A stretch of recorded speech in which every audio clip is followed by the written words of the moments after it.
things start to radically change around 1980, give or take a few years, where you have, I always say, like, nobody had retirement accounts in 1970 because they didn't exist. They weren't on the scene yet. And so then retirement, in my mind, became like an industry. Yeah. And so when all that happens, you have all of the people that essentially call them baby boomers or those generations that grew up out of the 1950s.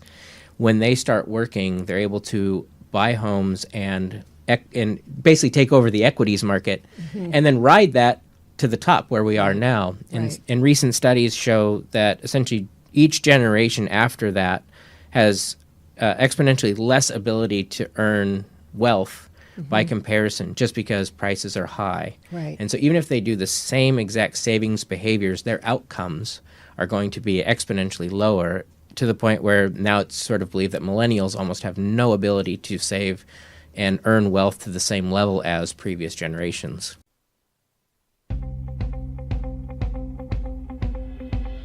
Your relationship with money matters. I'm Michelle Perkins, and this is the Money and You podcast, where I will be breaking down your relationship with money, offering tough love money tips, and a money dating plan that will focus on lifting the barriers to success to help pave the way for better money practices and increased wealth.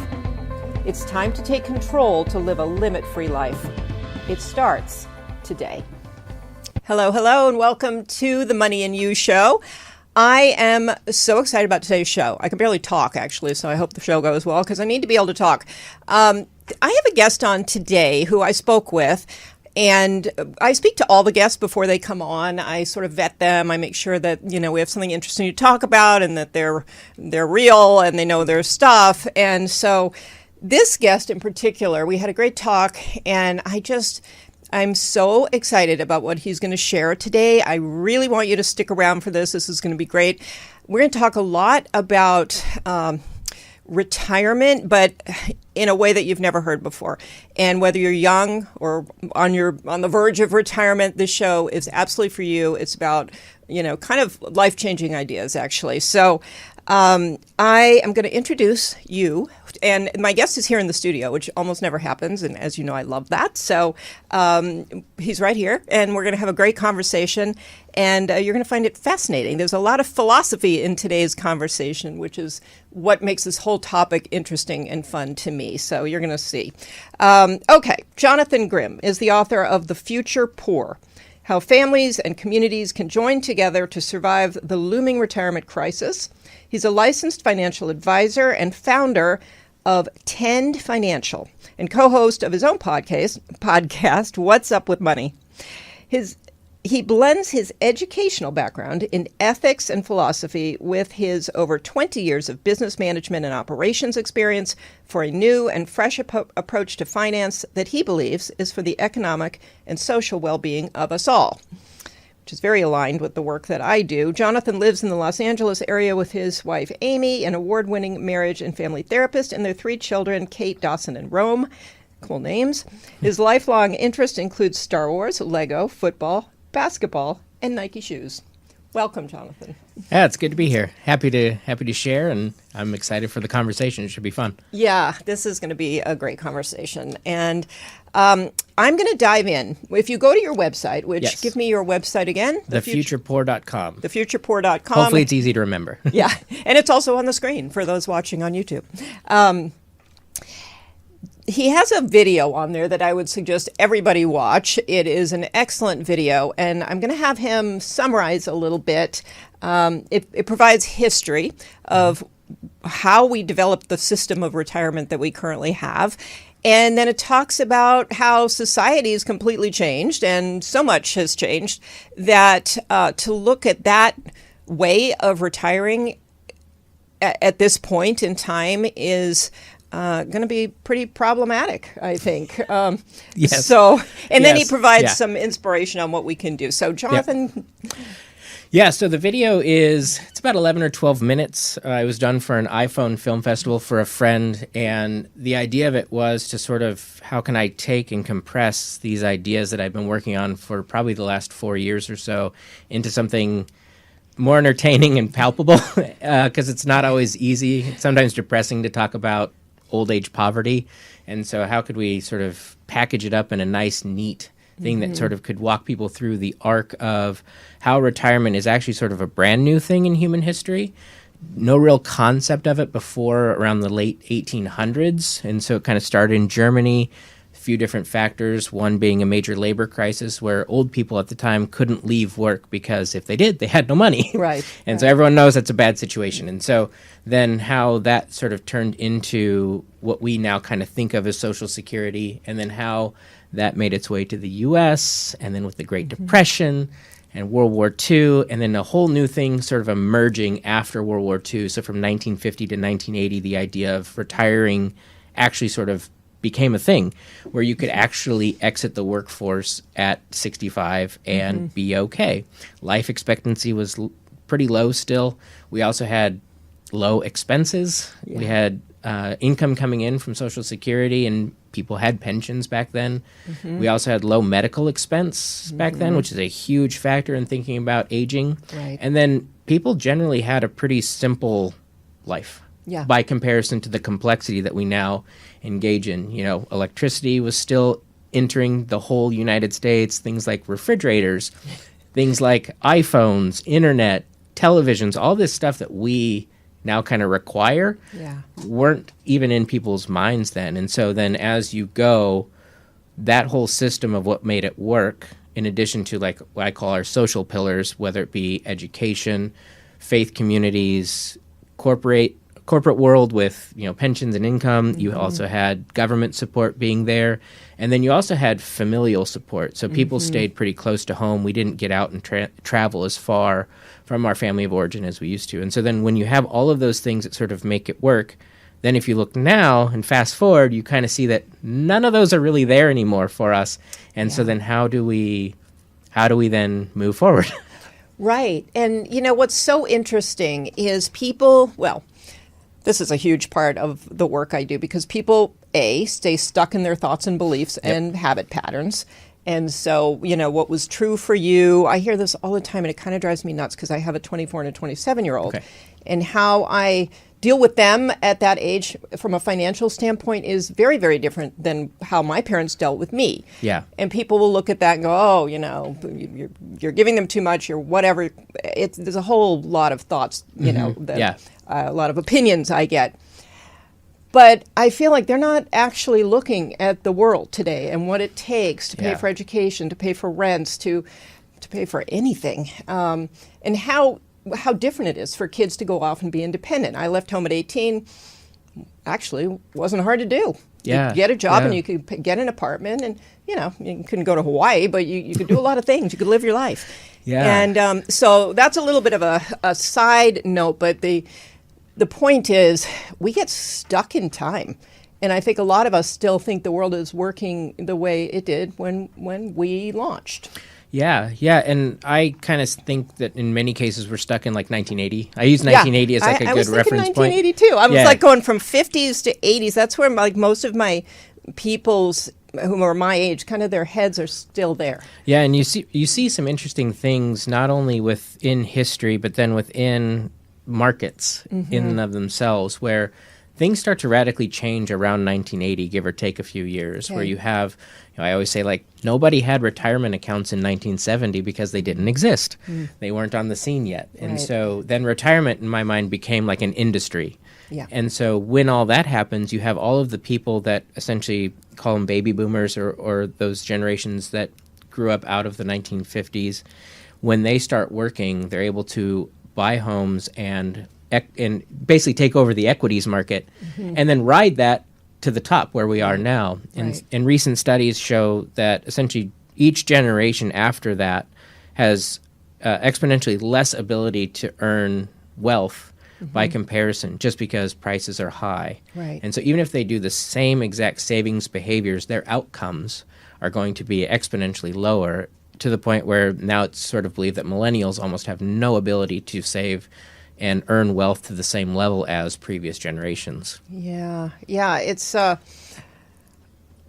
lot to take in. It's because the rules are set up, you know, under one particular paradigm, and they don't apply anymore, but we don't have new rules. Exactly. Yeah, and that's kind of the problem behind why I wrote The Future Poor, was sort of exploring. When I got into the finance industry, I thought I'd be doing wealth management, building portfolios, right, figuring out retirement income, and then I quickly realized, as I was working with clients, and just sort of the disconnect between how the financial industry is sort of structured and what we tell people to do, and then really asking a question like, well, does it actually work? Yeah. Can this strategy actually provide people a level of retirement income in the future that actually will take care of them? And one of the things I kind of realized was, oh gosh, this is not going to end well. Like, we're going to be at or below a poverty level of income if we keep running this same game into the future. Right.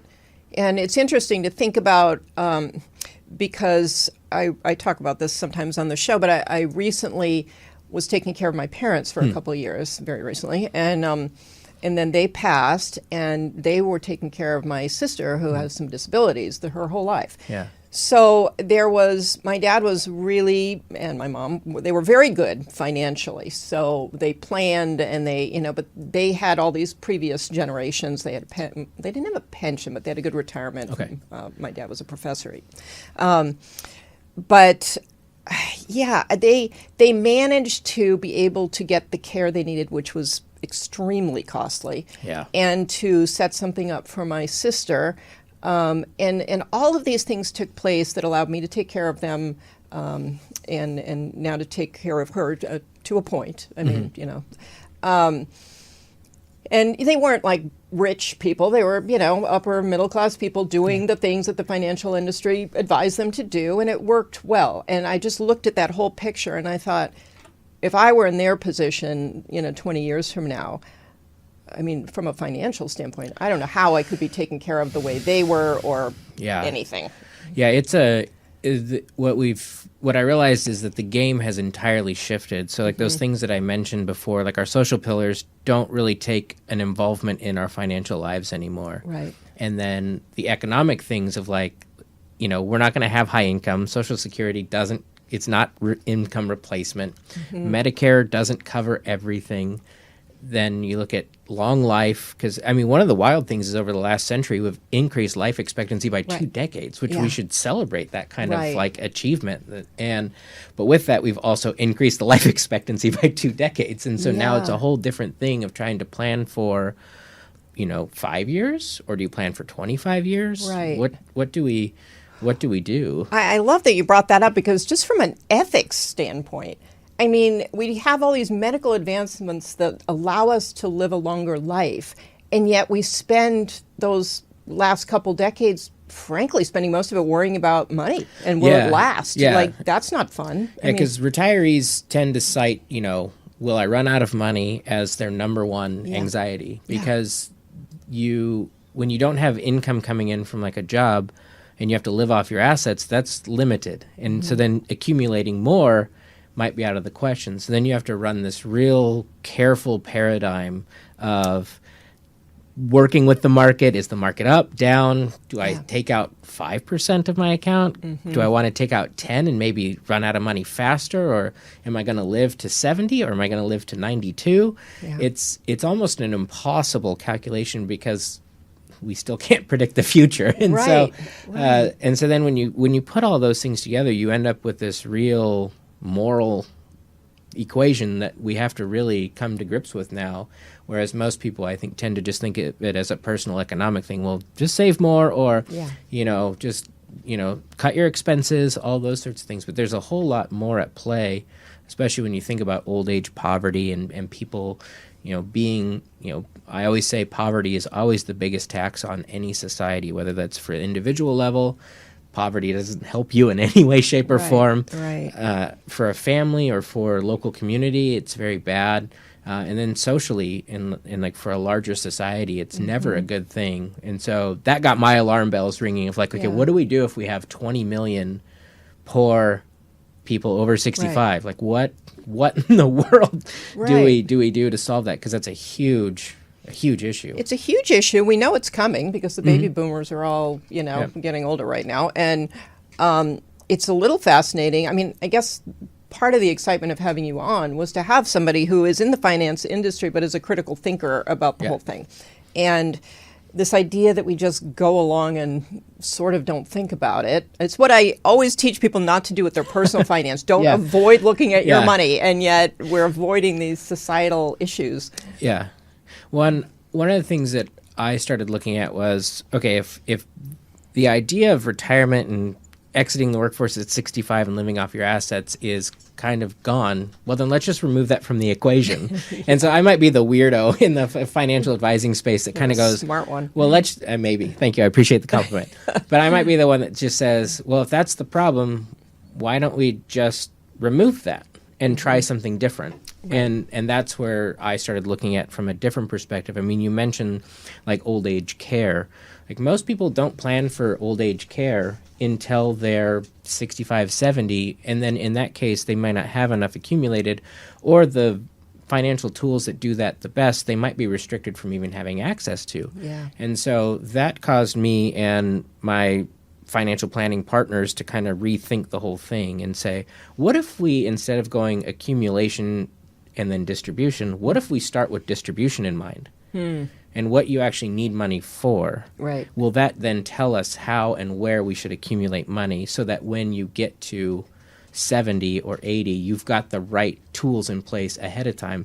And we all know in the financial industry, if you start earlier, it's better. Yeah. All of us know that. It's no secret. You know, you probably talk to people about that all the time as far as just like get going, because time is a huge variable in this equation. Right. And you know, most 30-year-olds don't want to think about long-term care. I didn't. Yeah. I wish I had. Yeah, At the time, it seemed like a ridiculous thing to put money into. Yeah. And there's all and that's where when you work with people that actually specialize and know how these different tools work, then you can get the one that's right, and it actually can be very economical and actually beat other investment tools if done right. And so when we looked at it, it was like, okay, right now it's 70% of people that make it to 65 will need long-term services and support. Wow. Okay. And so that's only going to get higher. Yeah. And so as a betting person, I'm like, well, if I have a 75% chance of this expense happening and it costs, you know, today it costs $100,000 a year, I better have 5, 6, 7, or $1 million worth of some sort of benefit for that specific job in the future. Otherwise, I have to use another asset, sell a home, liquidate retirement accounts, all those other things. Yeah. And so that also then creates the sort of the financial pickle of the future, and then the subsequent need for other generations to sort of either pick up the tab, pick up the care. I mean, you mentioned caring for family and things like that. You know, lots of people end up having to do that because the resources and things like aren't there, and then that just depletes entire systems. Yeah, I mean, I could talk for a year straight about long-term care insurance, about, you know, just the cost of care in general, no matter how you try to put it together. I mean, it was shocking to me. Yeah. Well, and most people aren't prepared to cut $100,000 a year checks for something. I don't even want to go there because want to move to a happier topic? No, it's not that it's not happy. It's so complex. Yeah. And that's what we don't think about. People are like, oh, I want to stay in my home and get a caregiver. Okay. That's a nice, simple sounding thing, but it gets so complicated when you really deal with it. And then when you look at how there's such a gap, I mean, everyone knows there's a gap in quote unquote retirement savings. Like it's not a secret. Yeah. But what I think is puzzling to me is we're still trying to make the old equation work, even though we know people don't have, you know, expendable income. People don't have, you know, $10,000-$20,000 a year just to put away for the future. Right. In most cases. And we also know, given the way things are working now with inflation and things like that, you're going to need upwards of 25 to 50 times your income saved in 20, 30 years, which most people are like, there's no way that's going to happen. Right. And so then it's like, okay, well, if we know it's not going to work, then how can we... then do we keep doing it? Yeah. And so, which is the brilliant question that, of course, we don't. Yeah. I mean, where do we do that in the rest of our life? You know, I mean... You know, if we know we'll get sick if we only eat chocolate, as fun as chocolate is, it's not going to work for us. So. Yeah, exactly. And so, even though chocolate's pretty good. Chocolate is good. A little's okay. Yeah. So one of the things that I find extremely fascinating is the work aspect of this. Yeah. So this whole old paradigm is based on, you work till you're 65. And what isn't said is typically you're at a job you can't stand, so you can't wait to get out of there. Yeah. It's like sucking the life out of you, and you're waiting to 65. I do, in your movie, you have a little like thing where you put a date on a calendar for when you retire. And I have a friend who did exactly that. Like he literally, when he got like 5 years in, he was literally counting the days and ticking them off. And that, that sentiment was pretty out there. Yeah. Which is a lot of why I even started my company, Limit Free Life, initially as a career coaching kind of, career transition coaching company. A lot of it was just about the exploration of how did I choose this career, and is it what I want for my future, and, do I love it enough to stay and not be desperate for retirement? Yeah. And one of the things that I think is interesting to explore is retirement had to be so attractive for people by 1950, given what they had gone through the 50 years ahead of time. Right. Factory work, 2 world wars, the Great Depression. So everyone, and then you only lived to 67. So then everyone, it was like no brainer. Like, take a couple years off. Like, you guys kind of like. And just to interrupt for a second, there wasn't great work out there. So, work, you were just happy to have a job, because the alternative, you probably had experienced that, and it was horrible. So Yeah. And so you end up in this time where it's like, finally we can sort of rest. Yeah. And in many ways, that generation did so much to propel us forward and launch us. Yeah. And yet the byproduct of inheriting that type of system, now we kind of have this idea that work is bad. Right. Or that work's the enemy. Yeah. And I want to sort of reframe that, because work is actually a really awesome thing for us as people. We need it. Yeah. We need the social interaction, which is what retirees say they miss the most about work. They don't miss purpose or things. It's just being around people. Yeah. Purpose is a big thing, but it's really about doing stuff that's meaningful. Right. And how when you're with other people working on something together, that's really good for our bodies, our mental health. It's good for other people. And so I kind of want to reclaim that side of things and go, that's actually better than turning it all off. Yeah. And for a lot of people I know, like I had a grandfather that worked in a factory, 40 years in a factory. And so for him, it was a welcomed relief, Right. And, unfortunately he ended up with a brain tumor, and his retirement was only a couple of years. Wow. And so, but you either have that side of things, or you have where we're moving forward now, like that is not necessarily the work paradigm that people are in. It's much more thought work, less hands-on, especially as you age. And then there's also ways for, I think in a generational sense, of generational gaps being blended back together in ways that we've all become kind of separated in those things, which isn't good for us. We need to learn from older people, and older people gain so much from younger folks as far as just how the world works now and things like that. So there's part of me, it's like, I want us to reclaim that work's actually a really good thing. Like, let's not be so quick to scrap it and kind of, but that's where I think in the moral hierarchy of things, of like turning things off might be on the lower end of the moral paradigm, whereas continuing to work and be active actually might have a higher moral place and moral order. Could not agree with you more. And then there's also the obvious of the cheapest way to get income is to have a job. Yeah. So exactly. So there's also that factor, which that's also part of the equation. I'm like, well, what if you rethought work and engaged in more meaningful work? That kind of solves a big income problem, which is what we all have when we think of retirement in the current paradigm. There was a PBS show that I watched a long time ago that I can't remember, but they went around and they talked to cab drivers and all kinds of people who were over a crazy age, like, definitely over 85. It could have been over 90. Oh, wow. I don't know. And they just talked to them, and they were so, like, for their age, so healthy, so with it, so kind of vibrant and alive. Yeah. And they all attributed it to work, to continuing to work. Now, hopefully by that time you're not working for the money. Yeah. You're working because it, like you say, it keeps you engaged with people and the community and everything else. But, and the blue zones talk about it. I mean, they don't talk specifically like you should be at work, but there's a lot of what you're talking about that goes on in the, these things that are talking about longevity and the importance of doing all of this. I love what you're saying. And I feel like if you really don't like, there are some situations. You talked about your grandfather. My grandfather was a carpenter. And so obviously you get to an age where you can't be on roofs and, building things. But certainly there are still things that you can do. And, even related. If you loved what you were doing, you can find something related. If you hated what you were doing, you can find something new. And if money isn't your driving force, you're not trying to build a career and get promoted and, move up, whatever. That's a whole different mindset around work too. And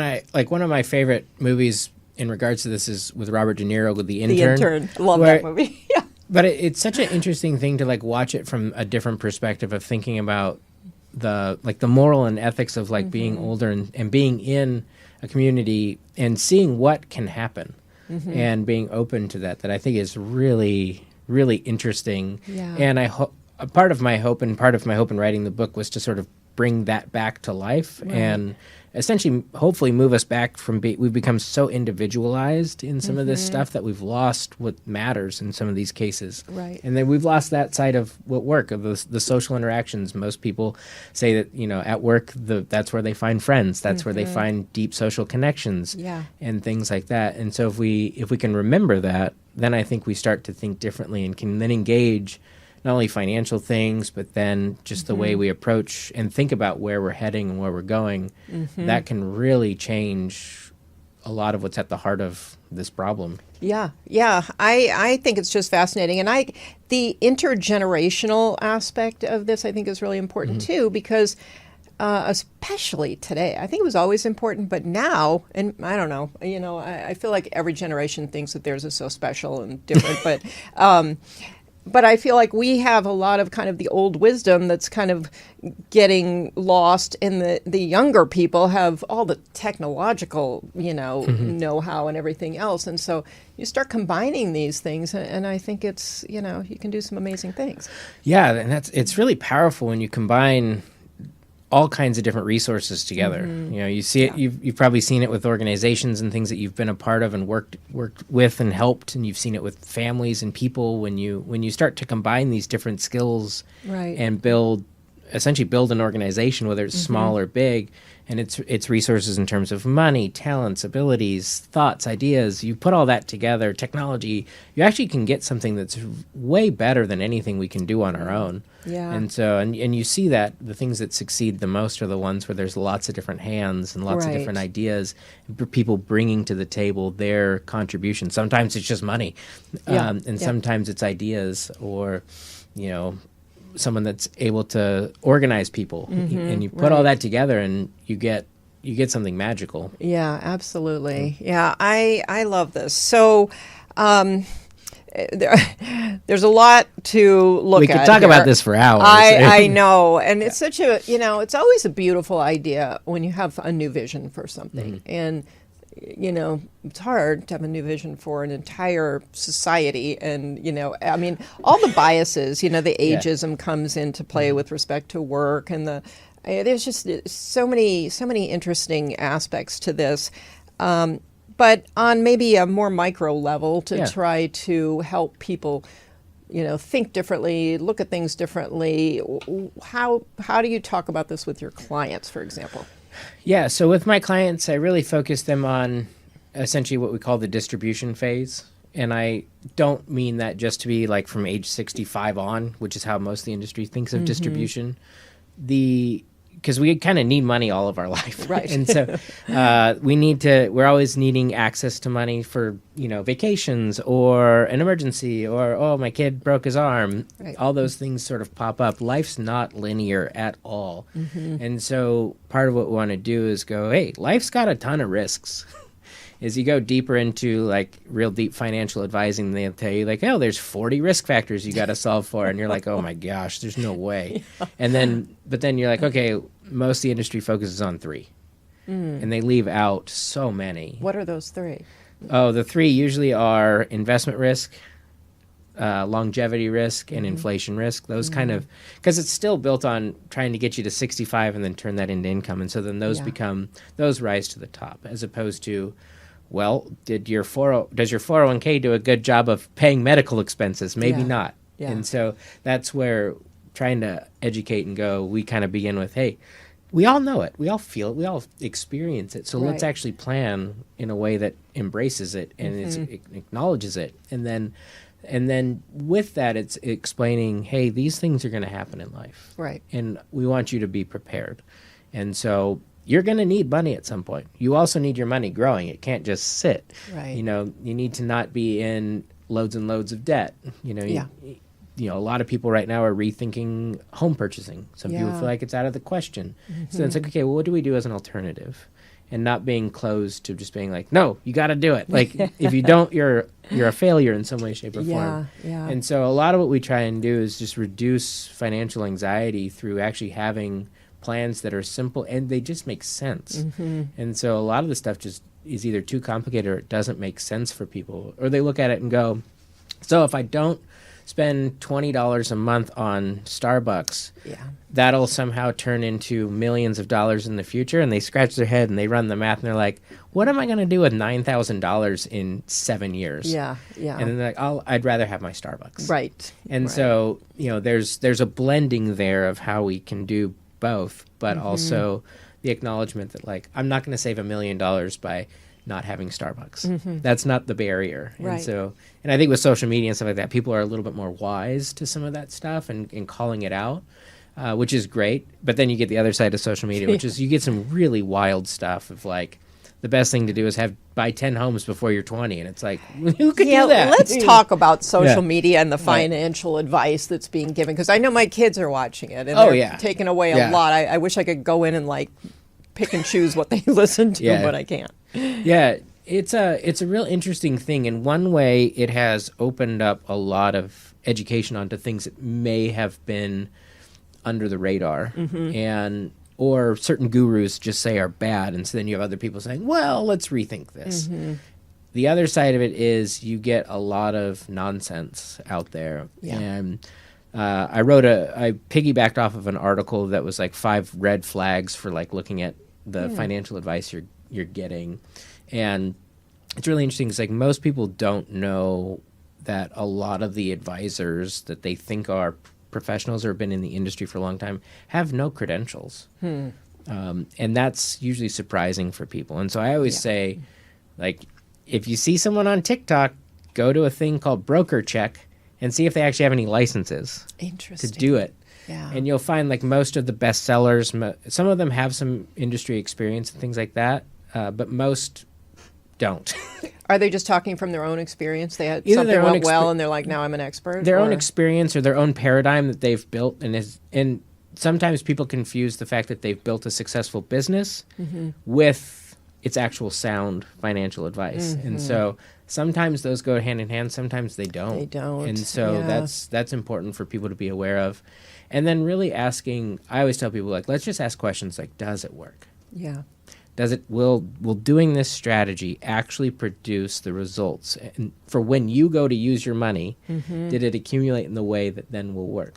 People don't know that they have tax consequences. People don't know that Social Security is subject to income tax.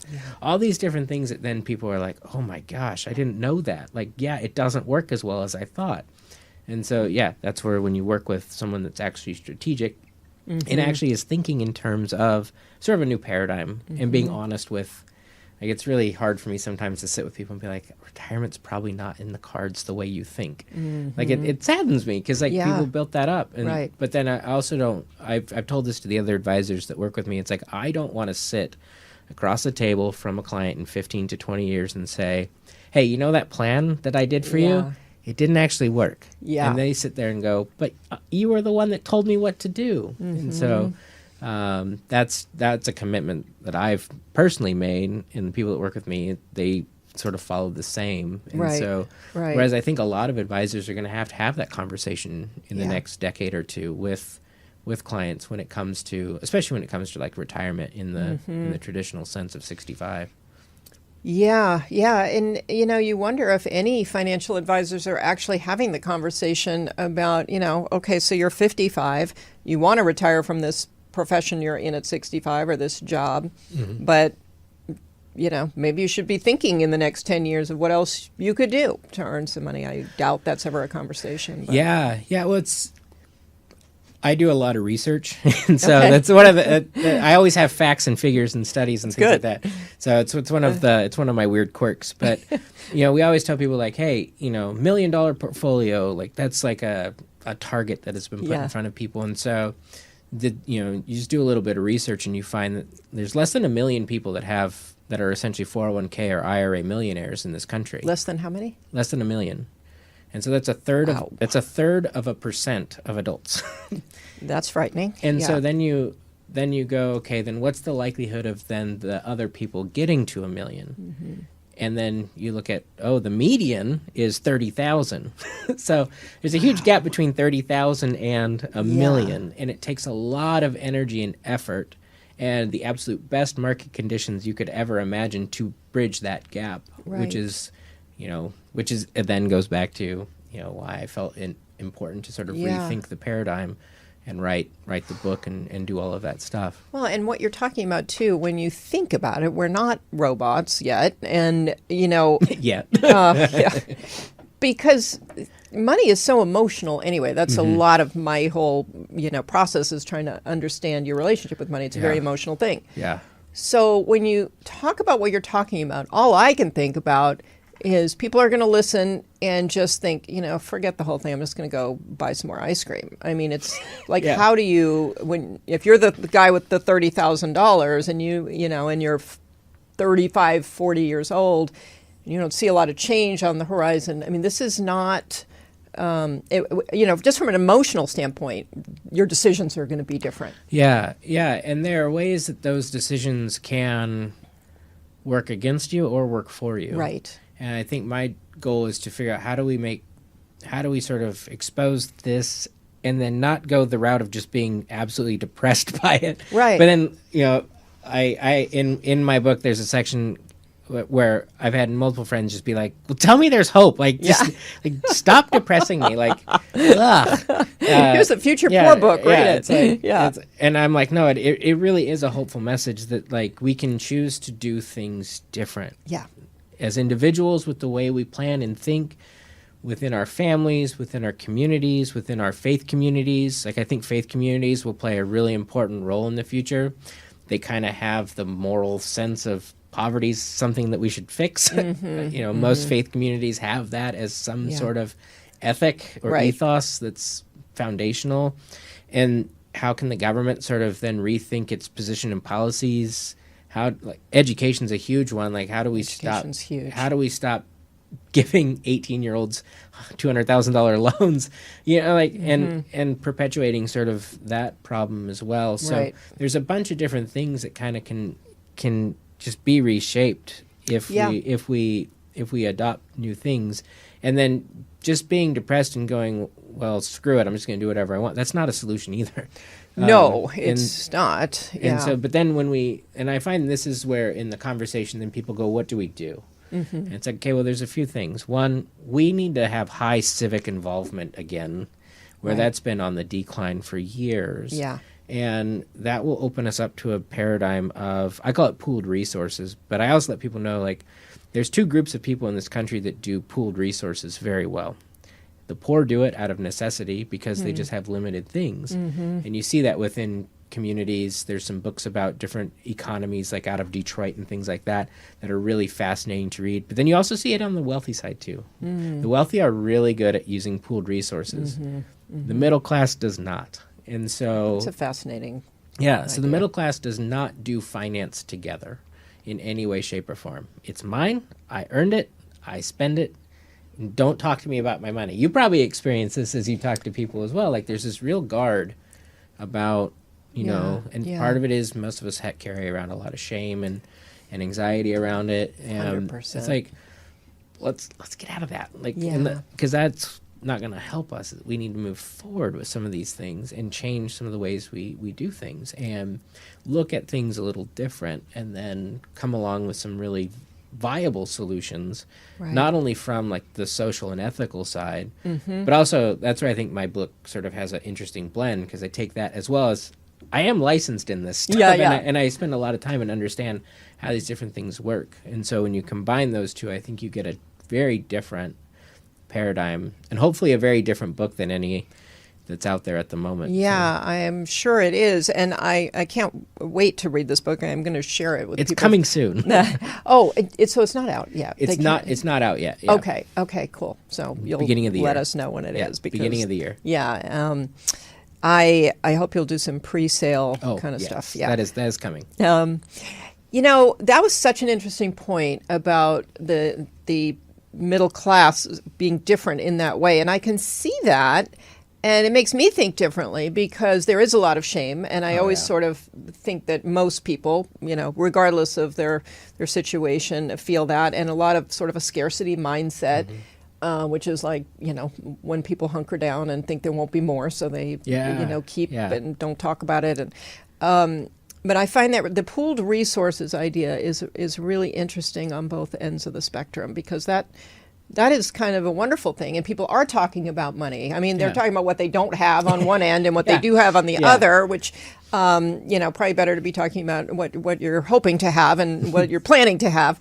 But that's a really interesting concept. And, you know, everything you're talking about, I love that you have brought up the idea of, you know, we need to elevate the poor, which has always been an interest of mine. And because it doesn't, you know, I think there is a lot of thinking out there that as long as I get rich and I can provide for my family, then, you know, doesn't really matter what's going on, or it matters, but it doesn't affect me. Yeah. And it does affect you, and it always has affected you and me and everybody. I mean, you know. Yeah, it you know, we can think we're insulated, but I mean, we're in the Los Angeles area where homelessness and foster care is, you know, the largest, you know, pretty much in the country. And so you have these two, my friend that works in the foster care system just says they're just the future homeless. Yeah. And so you have those things, but they create enormous taxes on society. Right. And it's not a shame thing or a thing against them, but it's why societies for all of time have worked hard to try and not have that be there. And because we don't want people to live in a dehumanized space. And I think we all get that sense, and we wouldn't want that for ourselves. But so many of the systems that we've got in place are moving people closer and closer to that, which is a real scary thing. It's from very my scary, perspective. and it's dehumanizing for everybody. It's for them. They're living a dehumanized life, if that's a word. Yeah. But for us, it's dehumanizing too. Just driving by them and just on our way to buy more Starbucks, you know, when they're on the street. So it's just not a. I mean, there's no argument you could make that is going to make for a better society. Yeah. Well, and there's this interesting old article where a guy talks about when we put people in a place where they can't be charitable, they lose their spirit. Yeah. And, you know, that traces back to different religious traditions as well that talk about charity and spirit and human beings being linked. And so when you're not able to be charitable, we lose something in ourselves, and that's really sad to me. And I think that's all part of this equation of really taking this different perspective on things like retirement or financial advising or planning. Which kind of wraps up into sort of like, what is wealth? I mean, you know, are you wealthy if you just have like so much money that you're going to be able to sit on your couch after retirement and not think about it? Or are you wealthy because you are engaged with people, you are helping people, you are, you know, learning and growing yourself still? I mean, I see a lot of, I like to look at old ladies on TikTok like Jane Fonda and people like that and talking about just what it is like to be older in today's world. And, you know, they all talk about you still need to make friends, you still need to be learning and doing things and engaged. Like that's how they're active in their 90s or whatever. And where was I going with this? I lost my train of thought.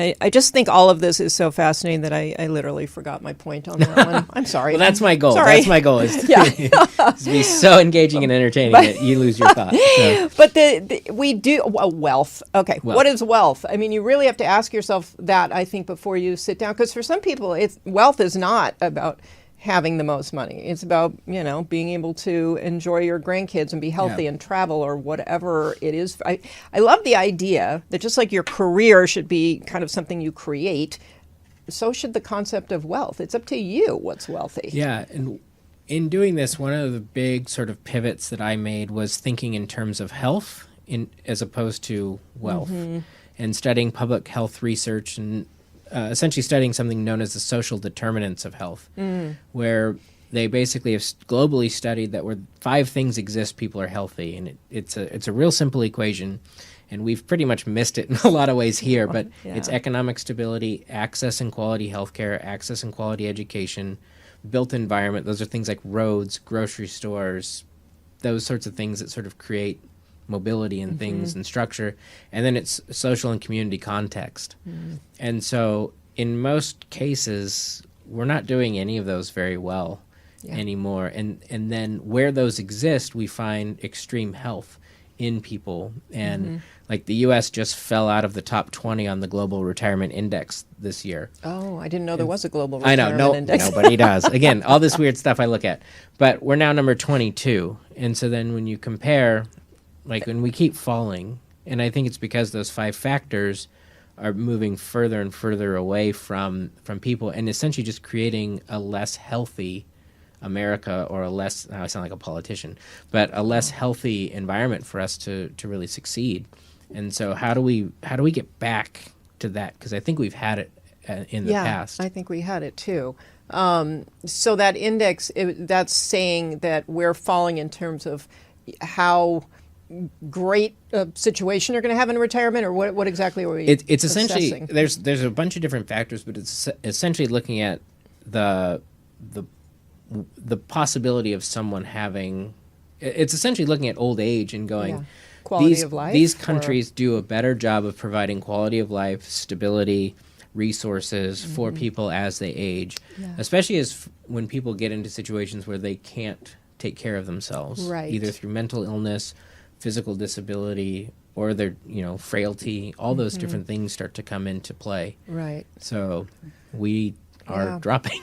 Yeah. And of course that affects the rest of the people. So don't think it's just the old person and, oh, well, sorry for them, because as children or grandchildren, I mean, you're probably going to be helping them out, or you're going to be at least, feeling anxiety. Yeah. If you can't help them out. I don't know. Yeah. I mean, it affects everybody. There's a whole ripple effect through families and through society so this is super important. Oh, thank you. Work that you're doing. Thank you. It's growing. So you're part of it, and thank you for bringing it to light from Oh my gosh. your platform. I think it's so important. I do think we're a little bit at a choice point here about, like, we keep going into I don't know what, or we change things. Well, in my bringing it back to my video where we began, I do end by being at a large fork in the road that's situated in Pasadena, Is that California. a real fork? It is, yeah. So there's this huge, like 20-something foot wooden fork that's literally at a fork in the road in Pasadena. I love that. So you can go drive by it. Yeah, so. I will. But, Okay, and so just quickly, because I could talk to you forever. I'd love for you to actually come back on when it gets closer to your book launch and keep talking about this. Hopefully there'll be, between now and then, there'll be a few changes we can talk about as you do your research. So tell people how they can get a hold of you. Yeah, so best things to do is go to thefuturepoor.com. That's where everything sort of lives, whether it's regarding my financial practice or regarding podcasts or things like that. So futurepoor.com, right there on the front page is signing up for what I call the Grim News. I know. I gotta use my last name. So, I know, it's just so perfect. So what I do is, with the Grim News, part of it is updates regarding the book, but it's mainly because I read and write so much regarding just the financial landscape that we're all living in. pulling different articles. Some of them are really fun. They're not all like the world's going, is doomed, but they're really fun. Like one recent one was like looking at the economic impact of Caitlin Clark in the WNBA, and just sort of seeing like, look at this thing. Like it has to do with like our financial landscape, the economy, and things like that. There's these different things that happen that are pretty unique. Yeah, it's also looking at reality and depressing stuff too. But I try and bring insight about different things, and changes are always happening. Tax laws are changing. Right. Rules about accounts change, and so some of it is just a place for people to kind of come and get some daily stuff. So my son that's in the video, the mathlete? My mathlete, yeah, he's an award-winning mathlete, which that is a fact. But we do Rome Teaches Money videos every Friday. Oh, fun. Like 1 minute, to minute and 15 seconds, just little snippets about things, just to kind of get some fun education. People tend to like him more than me anyway. I know you're good together. Your videos are very funny. So we try because finance is so stuffy and boring oftentimes. So we try and have fun with it. And, and he's great. So, but all of that kind of comes in there. And then you can, there's also links to the podcast. It's on Apple and things like that. It's What's Up with Money. Yeah. I host it with Ryan Roop, who is a writer and a millennial and not involved in the financial world at all, which is good. So you don't get two of me having a conversation. And then our financial practice, because one of the things that I know is really important is a lot of this can be theory, and a lot of this can be, what do I do? And it's one thing for people to go online and say, open a Roth IRA. It's a whole nother thing to sit with someone and then know how you're going to use that tool in conjunction with your other tools, right? How you're going to fund those, put those together to create a financial life. Right. And that's one of the things that is often overlooked in working with someone that can plan the way that we do. Right. And so, if people have questions, we are very open. I'm a big believer. Sometimes my guys get mad at me because I'm like, I'll help anybody. But there really is that ethical side of me that wants this to be part of fixing some of the stuff, fixing some of the ways we plan. Right. And so we have some things in there and some processes and can walk through things with people, whether they work with us or not. Right. We want people to have a better situation than the one we've currently put people on. Yeah. So. Wow. Okay. Well, Jonathan, we are. I never even go this long, but we're here at the top of the hour. So this is so fun. It's so fun, and even with a depressing topic. And you know what? It's not a depressing topic. Yep. You're right, people. Not a depressing topic. This is about awareness and finding hope and going forward in some new ways. And that's how we change everything in our life. Whatever it is, we have to get self-aware. That's the whole thing with knowing your relationship with money. Understand yourself, understand your situation, understand the world, and then go forward with a new path. And So and you can help people develop that new path. Yeah. So I think the name of your book is great because it snaps you out of your stupor and makes you realize you need to take some action. Yep. And the historical information, all that stuff, it's fascinating to me how little we teach about how we ever got to the way we do money. Yeah. I mean, it's so interesting. Yeah. We need money, we want money, but we don't spend any time learning about it. So it's a little interesting. Anyway, I hate to end this, but I must, and I am going to be inviting you back. I hope you will come. I just said it in front of everybody, so if you never show up again, they're going to know that you. I know. I'm committed. No I will be back whenever you want to have me.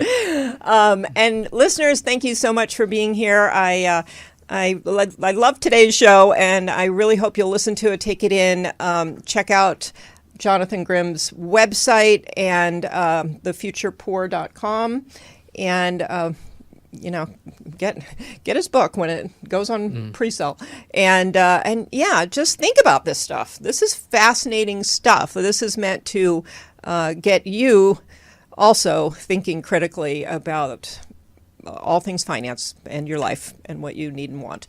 So thanks so much for being here. If you like the show, please share it, and we'll see you next week.